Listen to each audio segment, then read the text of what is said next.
Good evening, viewers. Welcome to today's news edition. Before going to the details, let's take a quick look at the headlines. VPP Chief Arden Miller Basayomod alleges stepmotherly treatment of Meghalaya by centre. Meghalaya BJP rejects VPP charge, cites central support schemes.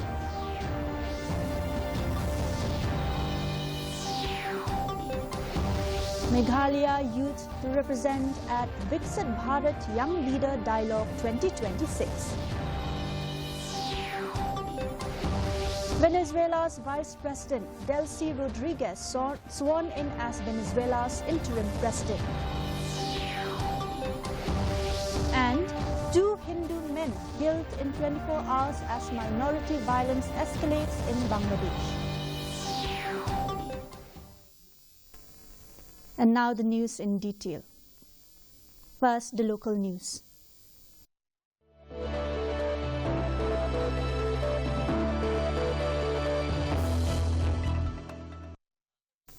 Launching a scathing critique of New Delhi's approach towards Meghalaya, Voice of the People's Party VPP chief Arden Miller Basayomod on Monday accused the centre of adopting a stepmotherly attitude towards the state, asserting that indigenous tribes of Meghalaya have repeatedly been denied their rightful place in India's constitutional and developmental framework. Setting a strong historical and political context, Basayomod said Meghalaya today stands at a critical crossroads after missing 3 defining opportunities that could have decisively shaped its destiny, governance, autonomy and economic prosperity. Parliament, I would like to speak about the 3 missed opportunities as the indigenous tribal of Meghalaya. Firstly, we missed the opportunity of becoming the state under Article 371, where more powers are given to the state, where no Act of Parliament can apply in respect of social religious practices of that particular state. Ownership and transfer of land and its resources, administration of civil and criminal justice according to the customary laws of that particular indigenous tribe in that particular state. Secondly, we missed the opportunity to oppose the transfer of Block 1 and Block 2 into Meeker Hills in 1951 and to ask for its inclusion in Meghalaya in 1969. Thirdly, we missed the opportunity of transforming Meghalaya into one of the top states in India, despite huge potential in mineral, water and natural resources. We also have our own history, our culture, our traditions, our practices, our system of land holding, and measures to safeguard and protect our own community and our land. Perhaps the government of India is not aware of this history, which is why, till today, the government of India is adopting a stepmotherly treatment towards the state of Meghalaya. The Meghalaya BJP today dismissed VPP Chief Arden Miller Basayomod's claim that the centre has treated the state in a stepmotherly manner.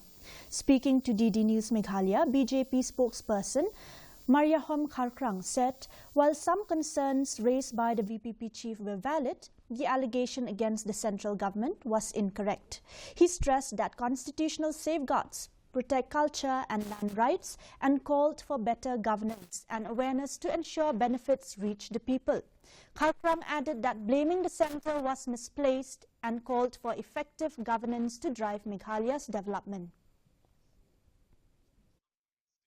President who react to what he has said, that centre has been stepmotherly treatment to Meghalaya. I think so it is an understatement and I totally disagree with it. In fact, central government has offered a lot of development to the state And of course, BJP is not ruling the state at present, it's just a part of the alliance. And for any significant development to really happen, is that central government would have been able to do it if the government here in Meghalaya would have been led by the BJP. But unfortunately, we have not been able to do that. So, and if BJP had been able to, give a lot of central schemes and central investments in other places of Northeast India, I don't see why it cannot do in Meghalaya. But let me say one thing is that for any development to come to the state, first of all, the initiative will have to be taken by the state government. It is not the central government will not push down our throats certain things which we don't want. So ultimately, it has to be initiated by the state government. Then the central government will carry it forward. So I think so.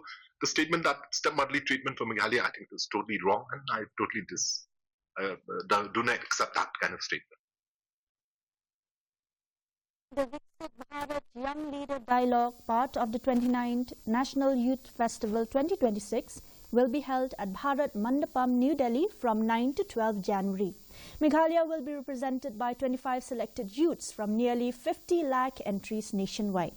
Two NIT Shillong students, Nishan Kumar Singh and Nicharika Singh, will showcase the Smart Braille Watch under the Design for Bharat initiative. The program focuses on youth, democracy, governance and women-led development, with selected participants set to interact with Prime Minister Narendra Modi on January 11, 2026. All the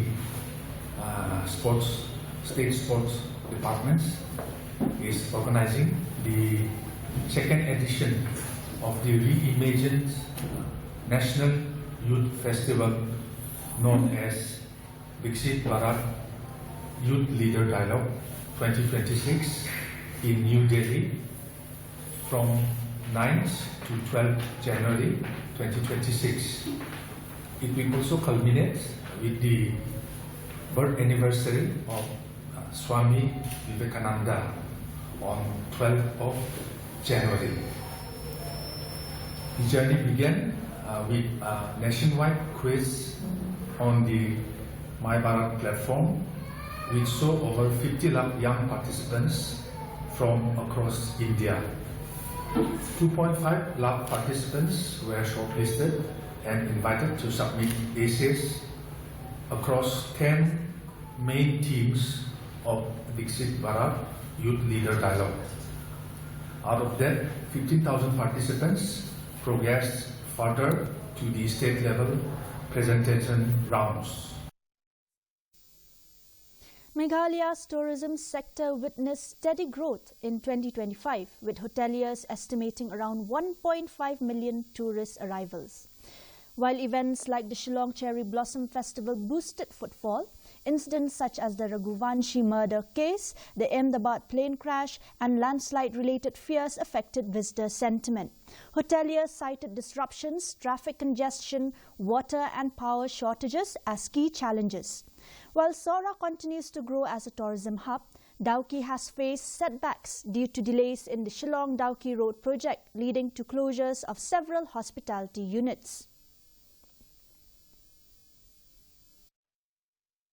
You've seen over the years, Cherry Blossom is a well-established program of the Northeast, and on the lines of the Nagaland festival, Cherry Blossom has picked up very well, and everyone knows about it, and they plan their visit during this time. Along with Cherry Blossom, the literacy festivals, the night market in the Wards Lake, these things are all coming up very well. But I would still say it is hovering around 1.5 million. Mainly this year, the months of June and July were not up to the mark for various reasons. If you remember, we had the Raghuvanshi murder in Cherrapunji, which sent rumours. Then we had an air crash in Ahmedabad, people stopped travelling. Then we had a lot of hill stations which were suffering from landslides. So people relate that it is not advisable to travel in the hills, not knowing that Meghalaya was not at all affected, but people cancelled their programs. Yeah. As hoteliers, We face some challenges which we appeal to the government to look into. One is the unavailability of potable water. Water supply is very poor. You know, most of the hotels are either dependent on bore wells or buying from water tankers, which is quite a burden. And these water tankers also, let me tell you, add to the traffic, because continuous movement of water tankers supplying water to households and hotels is adding to the traffic. It may seem a minor thing, but it is a major impact on the traffic. The controversy over an alleged blast in East Jantia Hills has escalated after CSWO President Agnes Kharshiyeng claimed hospital records contradict police statements.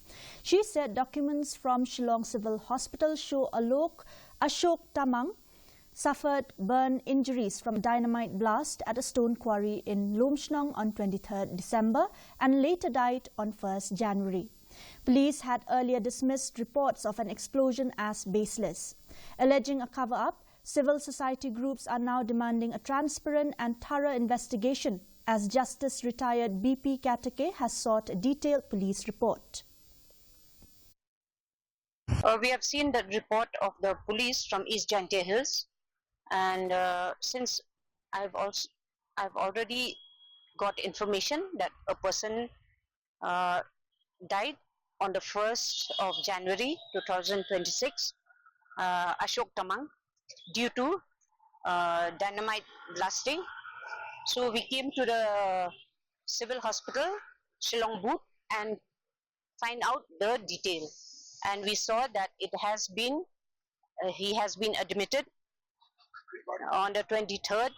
He has died on 1st of January 2026, and his bed also got information.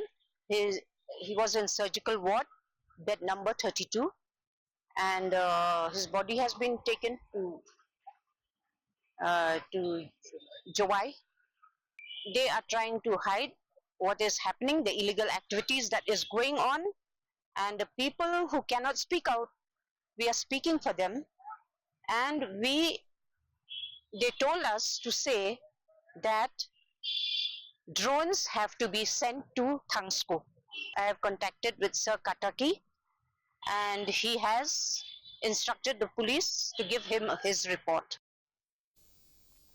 An alleged violent assault in Wasarang village of East Jantia Hills district has claimed the life of Milas Khayi, who died from his injuries on 1st January. The attack allegedly took place on Christmas night when a group led by the village headman reportedly barged into the victim's home and assaulted two brothers with sticks and a wooden stool. The family has alleged threats and harassment and claimed they were even prevented from seeking medical help. Police have registered an FIR naming 8 accused and launched raids while all the suspects remain absconding.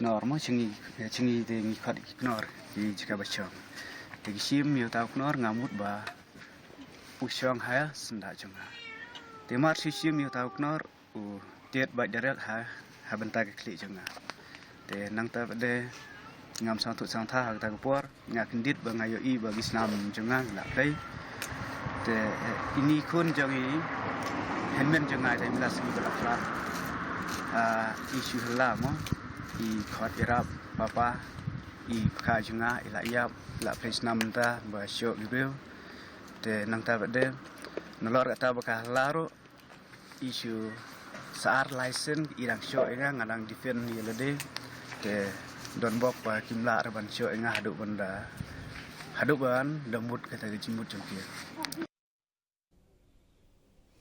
Now let us take a look at the top story from around the region.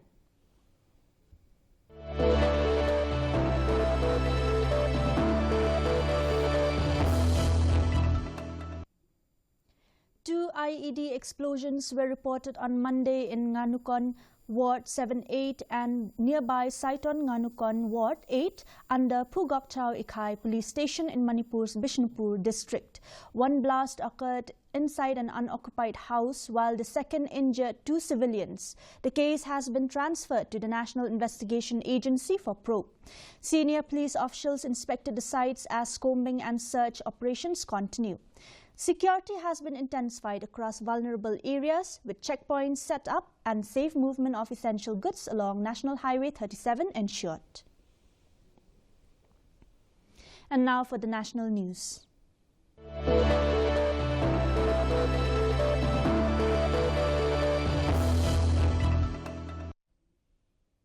Prime Minister Narendra Modi has praised the commissioning of HPCL's residue upgradation facility at the Visakh refinery in Andhra Pradesh, calling it a major step towards energy independence. Sharing a post by Petroleum Minister Hardeep Singh Puri, the Prime Minister said the state-of-the-art project strengthens Atmanirbhar Bharat and advances India's energy security.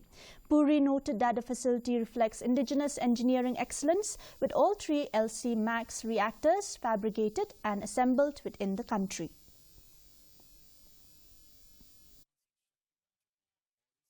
Union Minister Ashwini Vaishnaw announced that India will host the Global AI Impact Summit, marking the country's emergence as a major global technology hub under Prime Minister Narendra Modi's leadership. The summit, earlier held in the UK, South Korea and France, will now take place in India, with regional AI summits being organized in Meghalaya and Odisha. Vaishnaw said a nationwide skilling program has been launched to train 10 lakh youths and small entrepreneurs in AI within a year. में AI impact summit सभी प्रदेशों में किए जा रहे हैं। हाल ही में मेघालय में, उड़ीसा में कई जगह हुए हैं और आज राजस्थान में AI का रीजनल समिट अभी संपन्न हुआ है। AI का स्किल नौजवानों को मिले, युवाओं को मिले और AI सीख के अपने जीवन में प्रयोग कर पाए और विशेषकर जो लघु उद्योग हैं वो सब अपने जीवन में, वो सब अपने कार्य में अगर AI का उपयोग करके प्रोडक्टिविटी को बढ़ाते हैं तो उसका लाभ उनको मिलेगा।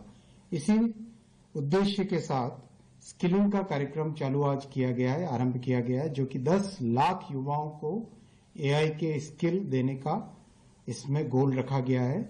आगामी 1 वर्ष के अंदर अंदर इस गोल को पूरा किया जाएगा और 10 लाख नौजवानों को, युवाओं को और छोटे उद्यमियों को AI के स्किल्स दिए जाएंगे। साथ ही साथ जिस तरह से माननीय प्रधानमंत्री जी ने AI टेक्नोलॉजी को डेमोक्रेटाइज करने का संकल्प लिया है, उसी के माध्यम से AI मिशन में बहुत ही महत्वपूर्ण 38,000 AI के GPUs यानी उनके कंप्यूटर्स आज सभी को उपलब्ध कराए गए, जो कि बहुत कम कीमत में सभी को AI की फैसिलिटी आज मिल पा रही है। Union Education Minister Dharmendra Pradhan today released 41 literary works developed by Centres of Excellence for Classical Kannada, Telugu, Malayalam and Odia in New Delhi. During the program, 13 books and 45 episode sign language interpretation series of the Tirukkural by the Central Institute of Classical Tamil were also launched. The Ministry of Education said the initiative underscores the government's commitment to preserving India's classical languages and making ancient knowledge accessible through inclusive and innovative formats.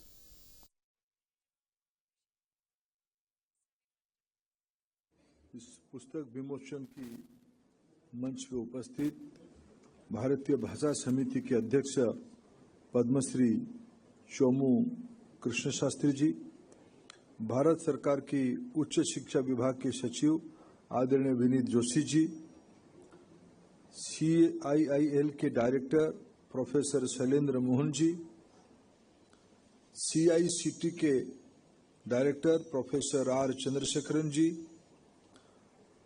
उच्च शिक्षा विभाग के adviser आदरणीय श्रीमती मनमोहन कौर जी और यहाँ उपस्थित भारतीय भाषा समिति की प्रयास से आज 55 दुर्मूल्य साहित्य भारत की इंटेलेक्चुअल डिस्कोर्स को, बौद्धिक वाङ्मय को आज योगदान करवाने की पवित्र काम किया गया। हम लोग उसकी साक्षी बने।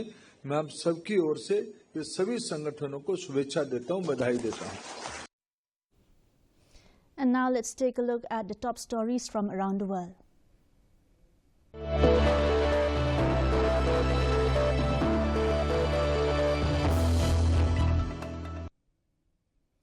Venezuela's Vice President and Oil Minister Delcy Rodriguez was formally sworn in as interim president in Caracas following the capture of President Nicolas Maduro by U.S. forces.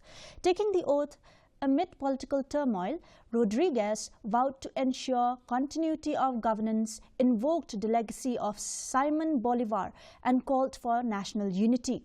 She denounced foreign intervention and pledged to work towards social welfare and political stability during what she termed a critical period for the nation.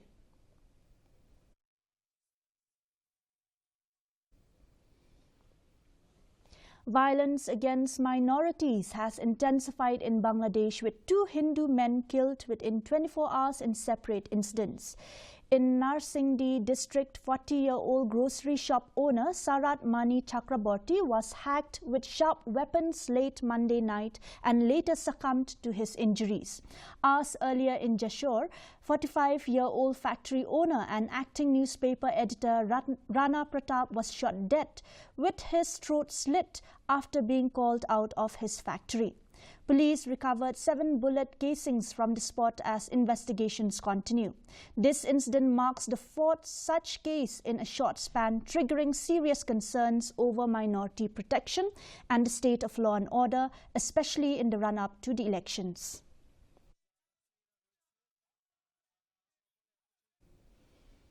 And in sports.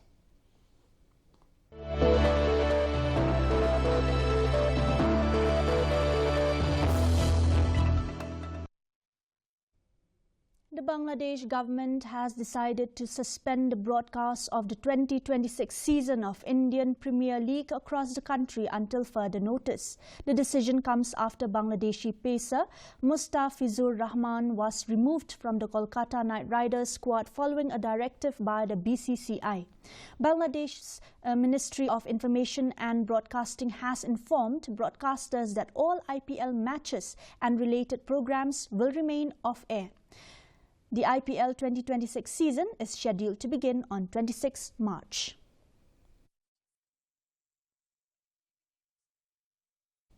The All Meghalaya Kickboxing Association held its 9th state-level training camp at St. Teresa Upper Primary School, Kret. Former KHADC Chairman Lamprang Bla inaugurated the camp, urging boys and girls to stay dedicated and bring pride to Meghalaya. Bla highlighted the association's role in nurturing youth talent and noted that Meghalaya athletes are now making their mark nationally. He also mentioned state support for medal-winning sportspersons, including special diet allowances.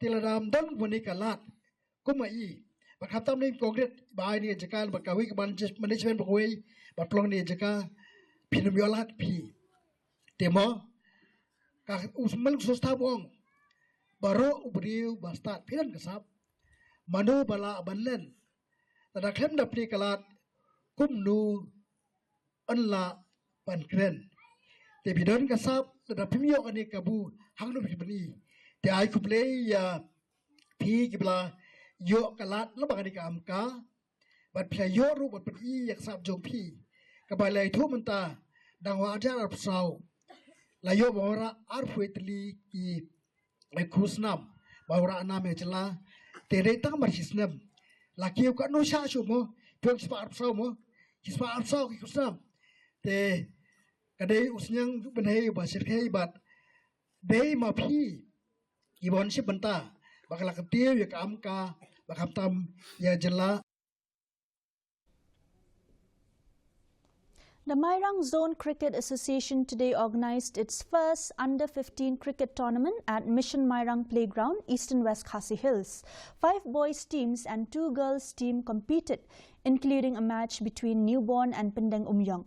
The tournament aimed to identify talented players to represent the district in the upcoming competitions and provide a platform for young cricketers to hone their skills and gain recognition.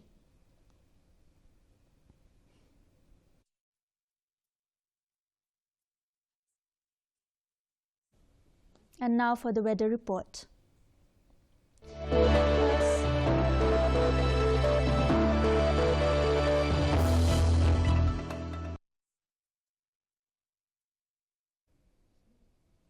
Let's take a look at the weather report in Tura. Minimum temperature of 11 degrees Celsius, maximum temperature of 20 degrees Celsius were recorded. The relative humidity is 66%. Moving on to Shillong, 6 degrees Celsius of minimum temperature, 14 degrees Celsius of maximum temperature were recorded today. The relative humidity is 52%. Meanwhile, in Jowai, minimum temperature 6 degrees Celsius, maximum temperature 15 degrees Celsius, and relative humidity 43% were recorded. And the forecast in Tura, Shillong and Jowai says dry weather most likely to occur. Before winding up this news bulletin, here's a short recap.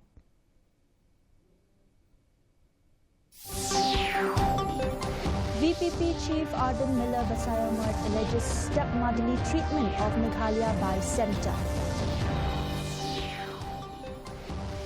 Meghalaya BJP rejects VPP charge, cites central support schemes. Meghalaya youth to represent at Viksit Bharat Young Leader Dialogue 2026. Venezuela's Vice President Delcy Rodriguez sworn in as Venezuela's interim president. And 2 Hindu men killed in 24 hours as minority violence escalates in Bangladesh. And that's all we have for you in this news bulletin. Until tomorrow, thank you for watching.